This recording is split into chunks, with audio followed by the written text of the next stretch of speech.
ಶ್ರೀ ಸದ್ಗುರವೇ ನಮಃ. ವೀಕ್ಷಕರಿಗೆ ನಮಸ್ಕಾರ. ಇತ್ತೀಚೆಗಷ್ಟೇ ನಮ್ಮ ದೇಶದ ಒಂದು ರಾಷ್ಟ್ರೀಯ ಹಬ್ಬವಾಗಿ ನಾವು ಪರಿಗಣಿಸುವಂತಹ ರಾಮಲಲ್ಲ ಶ್ರೀರಾಮದೇವರ ಪ್ರತಿಷ್ಠೆಯಾದದ್ದನ್ನು ನಾವೆಲ್ಲರೂ ಕಣ್ತುಂಬ ಕಂಡು ಸಂತೋಷಪಟ್ಟಿದ್ದೀವಿ. ಈ ಸಂದರ್ಭದಲ್ಲಿ ಒಂದು ಪ್ರಶ್ನೆ ಎಷ್ಟೋ ಮಂದಿಗೆ ಬರಬಹುದು, ನಮಗೂ ಯಾವಾಗಲಾರು ಬರಬಹುದು. ಇದೇನು, ಒಂದು ಕಲ್ಲನ್ನು ಇಷ್ಟು ಸಂಭ್ರಮದಿಂದ ಪೂಜಿಸಬೇಕಾ? ಎಷ್ಟಾದರೂ ಅದು ಬರೀ ಕಲ್ಲಲ್ವೇ ಮೂಲತಃ? ಆದ್ದರಿಂದ ಅದಕ್ಕೆ ಇಷ್ಟು ವೈಭವ ಬೇಕೇ? ಕಲ್ಲನ್ನೇ ದೇವರು ಅಂತ ಅಂದ್ಕೊಳ್ಳೋದೆ ಅನ್ನುವಂತಹ ಪ್ರಶ್ನೆ ಎಷ್ಟೋ ಜನಕ್ಕೆ ಬರಬಹುದು. ಆದರೆ ಅದನ್ನು ಅರ್ಥ ಮಾಡಿಕೊಳ್ಳುವಂತಹ ಒಂದು ಬಗೆ ಇದೆ. ಅದೇನು ಅಂತ ಹೇಳಿದರೆ, ಮೊದಲು ಕಲ್ಲೇ ಅದು. ಆ ಕಲ್ಲು ಆಗಿದ್ದರಿಂದಲೇ ಶಿಲ್ಪಿ ಅದನ್ನು ಒಂದು ಮೂರ್ತಿಯನ್ನಾಗಿ ಮಾಡಬೇಕಾದ್ರೆ ಆ ಕಲ್ಲಿನ ಮೇಲೆ ಅವನೇ ಕಾಲಿಟ್ಕೊಂಡು ಕೂತ್ಕೊಂಡು ಕೈ ಕಾಲಿಗೆಲ್ಲ ತಾಕಿಸ್ಕೊಂಡು ಮಾಡಿ ಎಲ್ಲ ಮಾಡಿರುವಂಥದ್ದೆಲ್ಲ ಆಗಿರಬಹುದು. ಆದರೆ ಮುಂದೆ ಅವನೇ ಅದಕ್ಕೆ ನಮಸ್ಕಾರ ಮಾಡ್ತಾನೆ.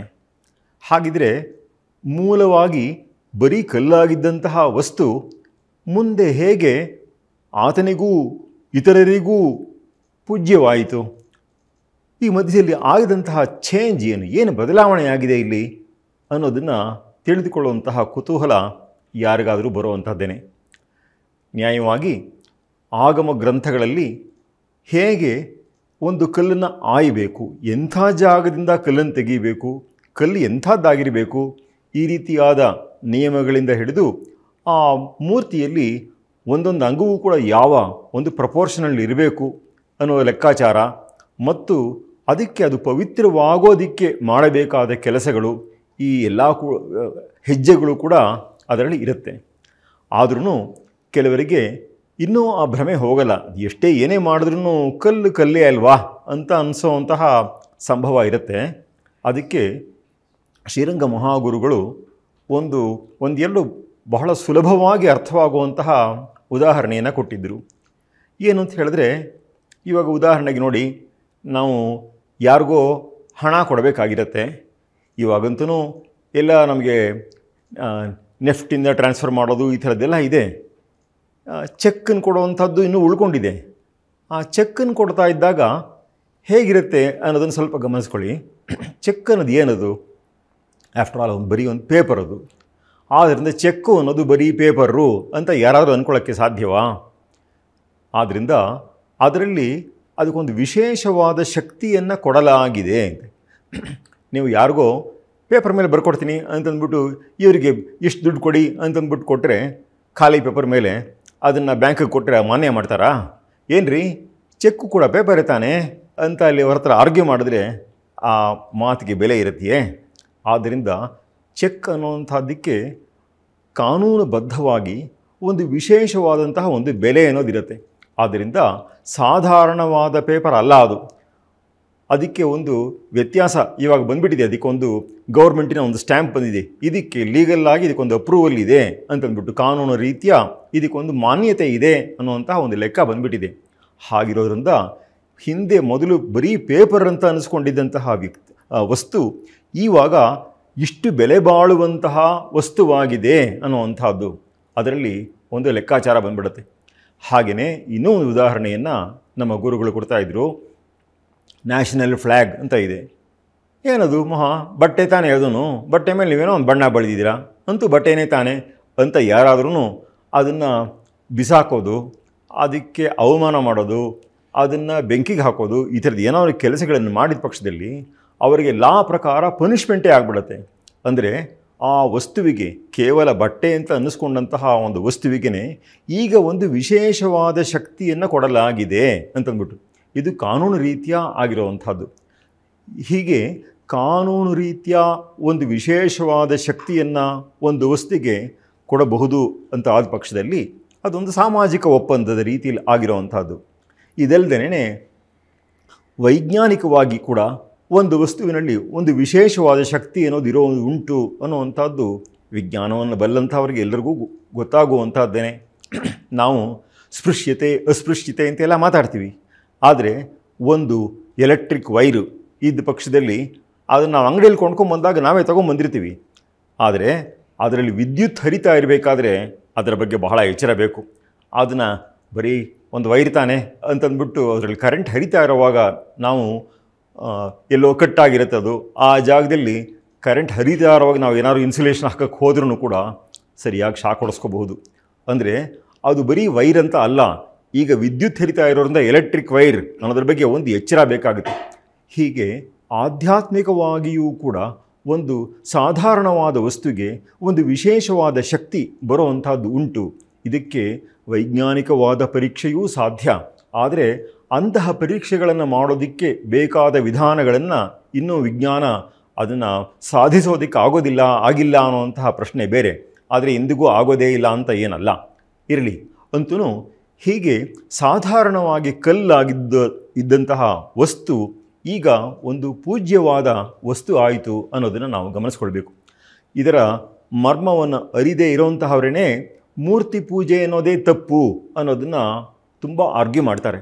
ಹಾಗೆಯೇ ವ್ಯಕ್ತಿ ಪೂಜೆ ತಪ್ಪು ಅಂತ ಹೇಳೋದಕ್ಕೂ ಈ ಥರದ ಒಂದು ಕಾರಣವೇನೇ ಅದರ ಹಿಂದೆ ಇರುವಂತಹದ್ದು. ಮೂರ್ತಿ ಪೂಜೆ ತಪ್ಪು ಅಂತ ಹೇಳೋದಕ್ಕೆ ಇನ್ನೂ ಒಂದು ಕಾರಣ ಸಾಮಾಜಿಕವಾದ ಒತ್ತಡ. ಬೇರೆ ದೇಶದಲ್ಲಿ ಇರುವಂತಹ ಮತ ವ್ಯವಸ್ಥೆಗಳೇನಿದೆಯೋ ಅದರ್ ರಿಲಿಜನ್ಸ್, ಅವುಗಳಲ್ಲಿ ಮೂರ್ತಿ ಪೂಜೆಗೆ ಬೆಲೆ ಇಲ್ಲ ಅಂತಂದ್ಬಿಟ್ಟು ನಮ್ಮವರು ಕೂಡ ಅದಕ್ಕೋಸ್ಕರವಾಗಿ ಅಯ್ಯೋ ನಾವು ಹಾಗೆ ಇದ್ಬಿಟ್ರೆ ಚೆನ್ನಾಗಿರುತ್ತೆ, ನಾವು ಯಾಕೆ ಮಾಡಬೇಕು, ಅವ್ರಿಗಿಂತ ನಾವು ಬೇರೆ ಅಂತ ಯಾಕೆ ತೋರಿಸ್ಕೊಳ್ಬೇಕು, ಅವ್ರು ಹಾಗೆ ಆಗ್ಬೇಡೋಣ ನಾವು ಅಂತಂದ್ಬಿಟ್ಟು ಆ ಪ್ರಯತ್ನದ ದಿಕ್ಕಿನಲ್ಲಿ ಹೊರಟಂಥವರು ಕೊನೆಗೆ ವೇದಗಳಲ್ಲೂ ಇದನ್ನೆಲ್ಲ ಹೇಳಿಲ್ಲ ಅಂತ ವೇದದಲ್ಲಿ ಒಂದು ವಾಕ್ಯ ಬರುತ್ತೆ, ನ ತಸ್ಯ ಪ್ರತಿಮಾ ಅಸ್ತಿ ಅಂತಂದ್ಬಿಟ್ಟು. ಅದಕ್ಕೋಸ್ಕರವಾಗಿ ಅದಕ್ಕೆ ಭಗವಂತನಿಗೆ ಪ್ರತಿಮೆ ಅನ್ನೋದಿಲ್ಲ. ಅಲ್ಲಿ ಬಂದಿರೋದು ಪ್ರತಿಮಾ ಅಂದರೆ ಹೋಲಿಕೆ ಅನ್ನೋ ಅರ್ಥದಲ್ಲಿ, ಮಾ ಅಂದರೆ ಅಳತೆ, ಪ್ರತಿ ಅಂದರೆ ಅದಕ್ಕೆ ಪ್ರತಿಯಾಗಿರೋ ಅಂಥದ್ದು. ಆದ್ದರಿಂದ ಆ ಅರ್ಥವನ್ನು ಬಿಟ್ಬಿಟ್ಟು ಪ್ರತಿಮಾ ಅನ್ನೋದಕ್ಕೆ ಪ್ರಸಿದ್ಧವಾದ ಅರ್ಥ ಏನಿದೆಯೋ, ವೇದದಲ್ಲಿ ಏನು ಅರ್ಥ ಹೇಳಿದೆಯೋ ಅದನ್ನು ಬಿಟ್ಬಿಟ್ಟು ಈ ಅರ್ಥವನ್ನು ತೆಗೆದುಕೊಂಡ್ಬಿಟ್ಟು ಮೂರ್ತಿ ಪೂಜೆಯೇ ತಪ್ಪು ಅನ್ನುವಂತಹ ಭ್ರಮೆಯನ್ನು ಪಟ್ಟಿರುವಂಥದ್ದು ಉಂಟು. ಹಾಗೆಯೇ ಮೂರ್ತಿ ಪೂಜೆ ಅಂತ ನಾವು ಯಾವುದನ್ನು ಮಾಡ್ತೀವೋ ಆ ಮೂರ್ತಿ ಒಂದು ಬರೀ ಕಲ್ಲಾಗಿದ್ದದ್ದು ಭಗವನ್ ಮೂರ್ತಿ ಅಂತ ಆಗಬೇಕಾದ್ರೆ ಒಂದು ಬಹಳವಾದ ಮುಖ್ಯವಾದ ಹೆಜ್ಜೆ ಇದೆ. ಅದಕ್ಕೆ ಪ್ರಾಣ ಪ್ರತಿಷ್ಠೆ ಅಂತ ಹೇಳ್ತಾರೆ. ಆ ಪ್ರಾಣ ಪ್ರತಿಷ್ಠೆಯನ್ನು ಮಾಡುವಂಥದ್ದು ಒಬ್ಬ ಜ್ಞಾನಿಯಾದವನು ಮಾಡಬೇಕು, ತಪಸ್ಸಿದ್ಧನಾದವನು ಮಾಡಬೇಕು ಅನ್ನುವಂತಹ ಲೆಕ್ಕಾಚಾರಗಳಿದೆ. ಆದ್ದರಿಂದ ಒಂದು ಪ್ರಾಣ ಪ್ರತಿಷ್ಠೆ ಆಗಬೇಕು ಅಂತ ಹೇಳಿದ್ರೆ ಅದಕ್ಕಿಂತ ಮೊದಲು ಇನ್ನು ಬೇಕಾದಷ್ಟು ಹೆಜ್ಜೆಗಳಾಗಬೇಕಾದಿರುತ್ತೆ. ಆ ವಿಷಯವನ್ನು ಕುರಿತು ಹೇಳಬೇಕಾದ್ರೇ ತೀರ್ಥಿ ಕುರುವಂತಿ ತೀರ್ಥಾನಿ ಅನ್ನುವಂಥ ಒಂದು ಮಾತು ಬರುತ್ತೆ. ಬರೀ ಮೂರ್ತಿಯ ವಿಷಯದಲ್ಲಿ ಅಷ್ಟೇ ಅಲ್ಲ, ತೀರ್ಥಕ್ಷೇತ್ರಗಳು ಪುಣ್ಯಕ್ಷೇತ್ರಗಳು ಅಂತ ನಾವು ಹೇಳ್ತೀವಲ್ಲ, ಅದರಲ್ಲಿ ಕೂಡ ಒಂದು ಲೆಕ್ಕಾಚಾರ ಇದೆ. ಏನು ಅಂತ ಹೇಳಿದ್ರೆ, ಯಾರು ಸ್ವತಃ ತೀರ್ಥಭೂತರಾಗಿರುತ್ತಾರೋ, ಹಿಂದೆಲ್ಲ ಅಪ್ಪ ಅಮ್ಮಂಗೆ ಕಾಗದ ಬರೀಬೇಕಾದ್ರೆ ಅಪ್ಪನ ಕಾಗದ ಬರೀಬೇಕಾದ್ರೆ ತೀರ್ಥರೂಪರಾದ ಅಂತಂದ್ಬಿಟ್ಟು ಕಾಗದ ಬರೆಯುವಂಥ ಒಕ್ಕಣೆ ಹಂಗೆ ಇರ್ತಾ ಇತ್ತು. ಇವಾಗೆಲ್ಲ ಹಾಯ್ ಅಂದ್ಬಿಟ್ಟು ಮಾಡ್ಕೊಳ್ಳೋದು ಡ್ಯಾಡಿ ಅನ್ನೋದು ಅಥವಾ ಹೆಸರು ಹಿಡಿದೇ ಕರೆಯುವಂಥದ್ದು, ಇದೆಲ್ಲನೂ ಪಾಶ್ಚಾತ್ಯರ ಅನುಕರಣೆಯಿಂದಾಗಿ ಅದೆಲ್ಲ ಶುರುವಾಕೊಂಡ್ಬಿಟ್ಟಿದೆ. ಆದರೆ ನಮ್ಮ ದೇಶದಲ್ಲಿ ಇದ್ದಂತಹ ಸಂಪ್ರದಾಯ ತೀರ್ಥರೂಪ ಅಂದರೆ ಅವ್ರನ್ನ ಕರಿಬೇಕು ಅಂತಂದ್ಬಿಟ್ಟು.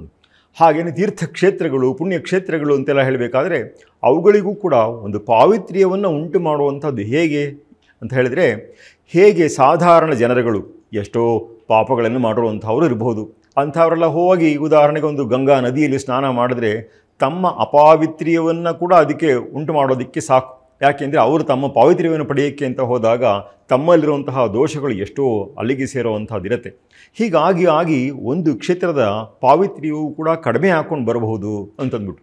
ಹಾಗಿದ್ದಾಗ ತೀರ್ಥಿ ಕುರುವಂತಿ ತೀರ್ಥಾನಿ ಅಂತ ಹೇಳಿದರೆ, ಯಾರು ಉತ್ತಮವಾದ ತಪಸ್ಸನ್ನು ಮಾಡಿ ಜ್ಞಾನಿಗಳಾಗಿರ್ತಾರೋ ಅಂಥವರು ಹೋಗಿ ಅದೇ ಕ್ಷೇತ್ರದಲ್ಲಿ ಅವರು ತಪಸ್ಸನ್ನು ಮಾಡಿದ್ರೆ ಅಥವಾ ಅವರಲ್ಲಿ ಧ್ಯಾನವನ್ನು ಮಾಡಿದ್ರೆ ಸ್ನಾನವನ್ನು ಮಾಡಿದ್ರೆ ಆ ಕ್ಷೇತ್ರ ಇನ್ನೂ ಪವಿತ್ರವಾಗುತ್ತೆ ಅಂತಂದ್ಬಿಟ್ಟು ಅದರ ಶಕ್ತಿ ವೃದ್ಧಿ ಆಗುತ್ತೆ ಅನ್ನುವಂತಹ ಒಂದು ಲೆಕ್ಕಾಚಾರ ಇದೆ.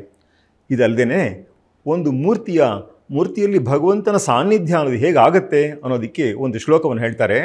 ಅರ್ಚಕಸ್ಯ ತಪೋಯೋಗಾದ್ ಅರ್ಚನಸ್ಯಾತಿಶಾಯನಾತ್ ಆಭಿರೂಪ್ಯಾಚ್ಚ ಮೂರ್ತೀನಾಂ ದೇವಃ ಸಾನ್ನಿಧ್ಯ ಮೃಚ್ಛತಿ ಅಂತಂದರೆ, ಭಗವಂತ ಅಲ್ಲಿ ತನ್ನ ಸಾನ್ನಿಧ್ಯವನ್ನು ಕೊಡ್ತಾನೆ. ಯಾವಾಗ ಅಂತ ಹೇಳಿದ್ರೆ ಈ 3 ಕಾರಣಗಳಿರಬೇಕು. ಒಂದು, ಅರ್ಚಕಸ್ಯ ತಪೋಯೋಗಾತ್, ಆ ಅರ್ಚಕ ಯಾವನಿರ್ತಾನೋ ಅವನು ತಪಸ್ಸಿನಲ್ಲಿ ತುಂಬ ರುಚಿಯನ್ನು ಉಳ್ಳಂತಹವನಾಗಿರಬೇಕು. ಅವನು ತಪಸ್ಸು ಅಂದರೆ ಅವನು ಮಾಡುವಂತಹ ಜಪ ಧ್ಯಾನ ಇತ್ಯಾದಿಗಳು ಇವೆಲ್ಲ ಕೂಡ ಸರಿಯಾದ ರೀತಿಯಲ್ಲಿ ಕಟ್ಟುನಿಟ್ಟಾದ ಕ್ರಮದಲ್ಲಿ ಅವನು ಮಾಡ್ಕೊಂಡು ಬರ್ತಾ ಇದ್ದ ಪಕ್ಷದಲ್ಲಿ ಅದು ಇದಕ್ಕೆ ತುಂಬ ಪೋಷಕವಾದಂತಹದ್ದು. ಎರಡನೇದು ಅರ್ಚನಸ್ಯ ಅತಿಶಾಯನಾದ್, ಅವನು ಬಹಳ ಭಕ್ತಿಭಾವದಿಂದ ಅರ್ಚನವನ್ನು ಮಾಡಿದ್ದ ಪಕ್ಷದಲ್ಲಿ ಸಾಮಾನ್ಯವಾಗಿ ಗಮನಿಸ್ಕೊಳ್ಬಹುದು, ನಾವು ಮಾಡುವಂತಹ ಎಷ್ಟೋ ಕೆಲಸಗಳು ದಿವಸ ಮಾಡ್ತಾ ಇರುವಂಥದ್ದು ಬರ್ತಾ ಬರ್ತಾ ಮೆಕ್ಯಾನಿಕಲ್ ಆಗೋಗ್ಬಿಡುತ್ತೆ. ಹಾಗಾಗದೇ ಅದರಲ್ಲಿಯ ರಸ ಅನ್ನುವಂಥದ್ದು ಸ್ವಲ್ಪವೂ ವ್ಯತ್ಯಾಸವಾಗದೆ ಮೊದಲನೇ ದಿವಸ ಎಷ್ಟು ಉತ್ಸಾಹ ಇತ್ತೋ ಮುಂದಕ್ಕೂ ಎಷ್ಟೇ ವರ್ಷಗಳು ಕಳೆದಿದ್ರೂ ಕೂಡ ಅದೇ ರುಚಿ, ಅದೇ ಪ್ರೀತಿ, ಅದೇ ಗೌರವ ಆ ಮೂರ್ತಿಯ ಬಗ್ಗೆ, ಅದನ್ನು ಸಾಕ್ಷಾತ್ ಭಗವಂತನ ಮೂರ್ತಿ ಅಂತ ಭಾವಿಸಿ ಹಾಗೆ ಮಾಡಿದ ಪಕ್ಷದಲ್ಲಿ ಈ ಅತಿಶಯಿತವಾದ ಅರ್ಚನದಿಂದಾಗಿ ಕೂಡ ಆ ಮೂರ್ತಿಯಲ್ಲಿ ಭಗವತ್ ಸಾನ್ನಿಧ್ಯ ಅನ್ನೋದು ಉಳ್ಕೊಂಡಿರುತ್ತೆ ಅನ್ನುವಂಥದ್ದು. ಮೂರನೇದು ಆಭಿರೂಪ್ಯಾಚ್ಚ ಮೂರ್ತಿನಾಂ, ಅಂದರೆ ಆ ಮೂರ್ತಿಯ ರೂಪ ಎಷ್ಟು ಚೆನ್ನಾಗಿರಬೇಕು ಅಂತ ಹೇಳಿದ್ರೆ ಮೂಲ ವಸ್ತು ಯಾವಿದೆಯೋ, ಯಾವ ದೇವತೆ ಹೇಗಿದೆಯೋ ಅದನ್ನು ಅದು ಬಿಂಬಿಸುವಂತೆ ಆಗಿರಬೇಕು ಅಂತ ಹೇಳಿಬಿಟ್ಟು ಸಂಸ್ಕೃತದಲ್ಲಿ ಒಂದು ಮಾತನ್ನು ಹೇಳ್ತಾರೆ.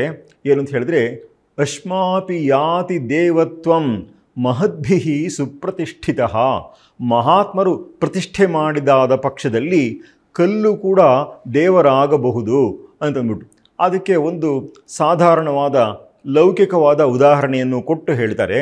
ಏನಂತ ಹೇಳಿದ್ರೆ, ಇವಾಗ ನಮ್ಮಲ್ಲಿ ಸ್ತ್ರೀಯರು ಹೂವನ್ನು ಮುಡಿಯುವಂಥದ್ದುಂಟು. ಹಾಗೆ ಮುಡ್ಕೊಳ್ಬೇಕಾದ್ರೆ ಹೂವಿನ ಜೊತೆಗೆ ನಾರೂ ಮುಡಿಗೇರಿತು ಅಂತಂದ್ಬಿಟ್ಟು ಕನ್ನಡದಲ್ಲಿ ಗಾದೆ ಹೇಳ್ತೀವಿ. ಯಾರನ್ನು ನಾರು ಅಥವಾ ಒಂದು ಇದನ್ನು ದಾರವನ್ನು ತೊಗೊಂಡು ತಲೆ ಮೇಲೆ ಇಟ್ಕೊಳ್ಬೇಕು ಅಂತ ಯಾರೂ ಅಂದ್ಕೊಳ್ಳಲ್ಲ. ಆದರೆ ಹೂವಿನ ಅದನ್ನೇ ಒಂದು ಮಾಲೆಯನ್ನಾಗಿ ಮಾಡಿ ಶಿರಸ್ಸಿನಲ್ಲಿ ಧರಿಸುವಾಗ ಅಂತಹ ಒಂದು ನಾರು ಕೂಡ ಮುಡಿಗೇರಿತು ಅಂತಂದ್ಬಿಟ್ಟು. ಸೊ ಈ ಸುಭಾಷಿತದಲ್ಲಿ ಹೇಳಿರೋದು ಎಷ್ಟೋ ಸಂದರ್ಭದಲ್ಲಿ ಒಂದು ಹೂವಿನಲ್ಲಿ ಸಣ್ಣ ಪುಟ್ಟ ಕೀಟಗಳಿರಬಹುದು, ಅದು ಕೂಡ ಹೋಗಿ ತಲೆ ಮೇಲೆ ಕೂತ್ಕೊಳ್ಳುವಂಥದ್ದಾಗತ್ತೆ. ಹೀಗಾಗಿ ಅತ್ಯಂತ ಸಾಧಾರಣವಾದ ವಸ್ತುವಿಗೂ ಒಂದು ಉನ್ನತವಾದ ಸ್ಥಾನ ಬರಬಹುದು ಅಂತ. ಹೀಗೆ ಆ ಸುಮನಸ್ಸಂಗ, ಸುಮನಸ್ಸು ಅನ್ನೋದಕ್ಕೆ ಪುಷ್ಪ ಅಂತಲೂ ಅರ್ಥ, ಒಳ್ಳೆಯ ಮನಸ್ಸುಳ್ಳಂಥವರು ಅಂತ ಅರ್ಥ, ದೇವತೆ ಅಂತ ಅರ್ಥ. ಹಾಗೆ ಸನ್ಮನಸ್ಕರು ಅದನ್ನು ಧರಿಸಿದ ಪಕ್ಷದಲ್ಲಿ ಅವರ ಸಂಘದಿಂದಾಗಿ ಅದು ಬಹಳ ಉನ್ನತವಾದ ಸ್ಥಾನವನ್ನು ಪಡೆಯುತ್ತೆ ಅನ್ನುವಂಥ ವಿಷಯವನ್ನು ನಾವಿಲ್ಲಿ ತಿಳ್ಕೊಳ್ಬಹುದು. ಹಾಗೆ ಭಗವಂತನ ಮೂರ್ತಿಗೆ ಇಲ್ಲಿ ಎಷ್ಟು ಬೆಲೆ ಇದೆ ಅನ್ನೋದನ್ನು ನಾವು ತಿಳ್ಕೊಂಡು ಇದರಿಂದ ಪಾಠವನ್ನು ಕಲಿಬಹುದು ಮತ್ತು ನಮ್ಮ ಪೂಜೆಯೂ ಕೂಡ ಬಹಳ ರಸವತ್ತಾಗುವಂತೆ ಮಾಡಿಕೊಳ್ಳಬಹುದು. ನಮಸ್ಕಾರ.